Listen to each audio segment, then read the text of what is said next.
bed, I just organized my car a little bit. So I really should have taken the time to do that every morning. Oh, elevation's fun. So yesterday was a beautiful, lovely day in Yellowstone.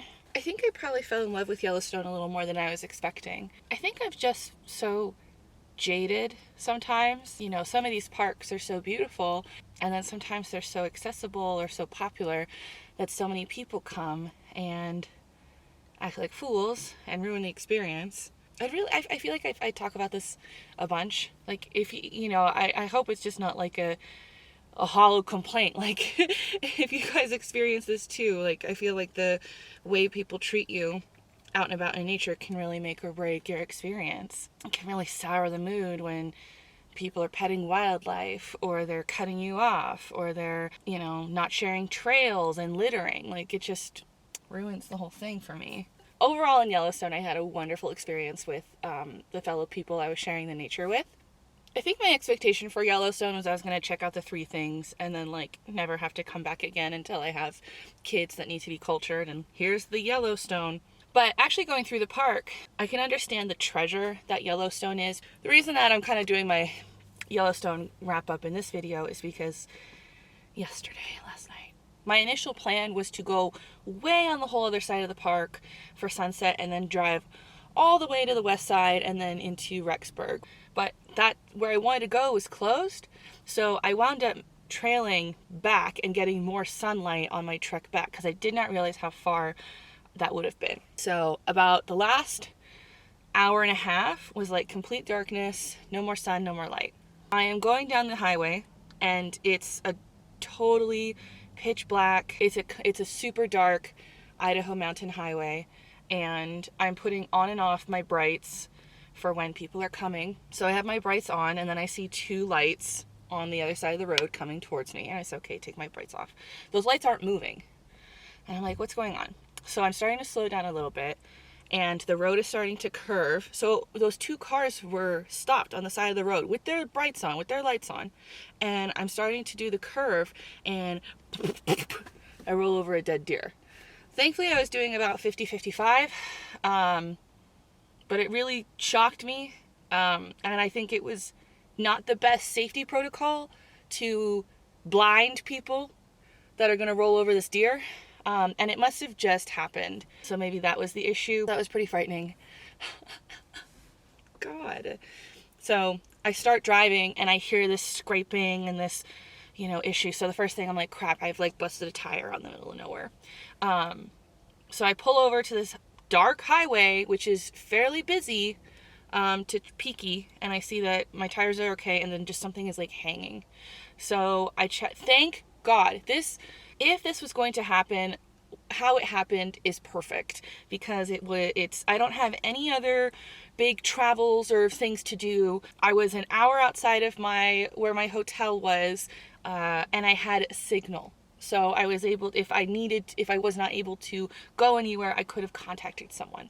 So I checked the map. I was about like a mile to a nearest gas station, and I pulled into this because I wanted to be not on the highway and well lit.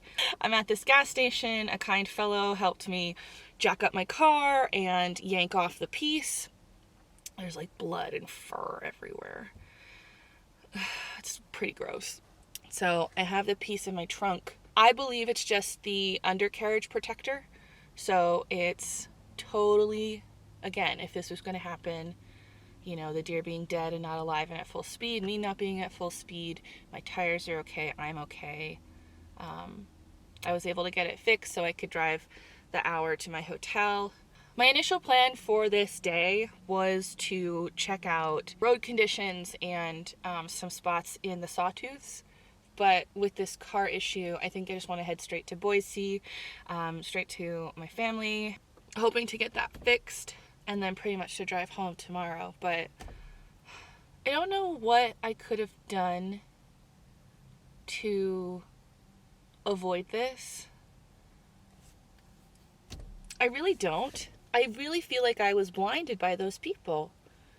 But I'm only 4 hours away from Boise, and I'd rather be at my family's house in case the car needs to be in the shop for hours.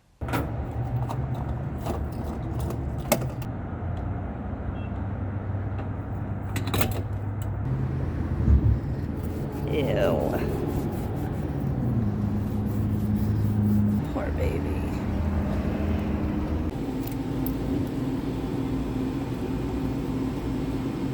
Full tank of gas, filled up my water jug, and I got a coffee.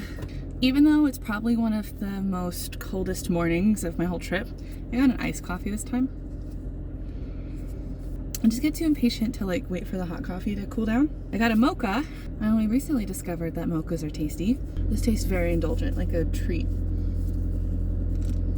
I will enjoy it while I get on the road.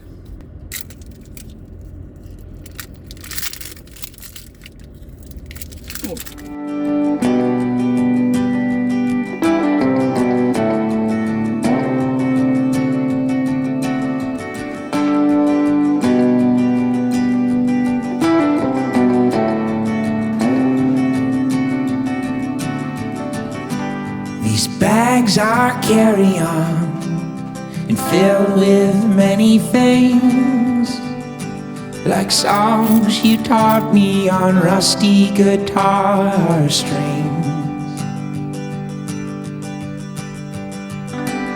And buried deep inside are the shirts off your back.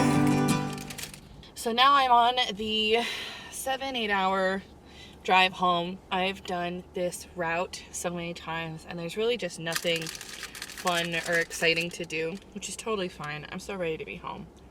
Gave me the meal and you only ate the snack. You handed me more than I could ever pay back.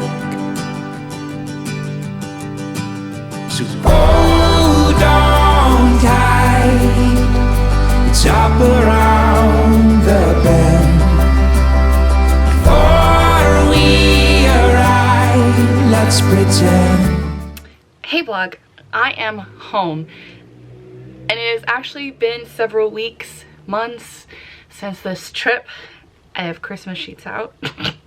I wanted to kind of close out this video. It took me a lot longer to spend the time to edit these clips together and edit all of the photos, but I did want to kind of close out and round out this long trip that I did in September. I think just by the end of this trip I was so ready to be home, to have a good routine and to be just relax and crash. I think the last day or two was kind of rough and scary with the whole hitting of the deer, and just that last day of that last 8-hour chunk of just driving home is not really very fun or exciting, but it was, and it is always very nice when you're doing that drive. The last hour you hit the Cascades and it's just these beautiful rainy mountains and deep forest. Like, it's always just a nice warm welcome home. I was able to get my car looked at, and it was just the protective covering over some of the more delicate, important parts of the vehicle that had come off, and so we just zip tied it back on. So very exciting. Nothing else has gone awry with the car. She did get cleaned because there was, you know, hitting a deer is not the most hygienic. But yeah, months and months of driving. I've taken it numerous places, definitely not as far as that, but I have driven it some long hauls and no problems whatsoever. So I really am glad that I did take my time going through Colorado, Wyoming, and just taking my time on the way back. Now that it's been several months, I'm like, wow, I wish I had, you know, checked out this area. I wish I spent more than 2 days in Wyoming. I wish I would have all of these other ideas. But at that time, I just remember feeling so exhausted and tired. And, you know, you got to honor that as well.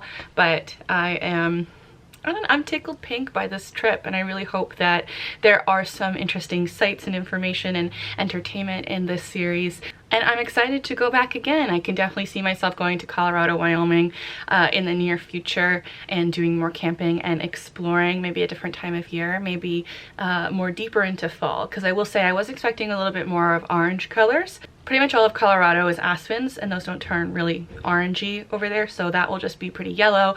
And I was in the first week of October out there, and I do think that was like the beginning of fall, so I didn't hit peak yet. Still beautiful nonetheless. You gotta be happy and enjoy what you get to see out there. Well, I'm gonna go ahead and close her out. I really hope you guys enjoyed this series, and I'd love to know your thoughts down below. I want to say thank you guys so much for watching, and happy travels from me to you. And make sure you always get home safely, and don't hit any dead deers. Bye guys. From caving in, it's now and always been.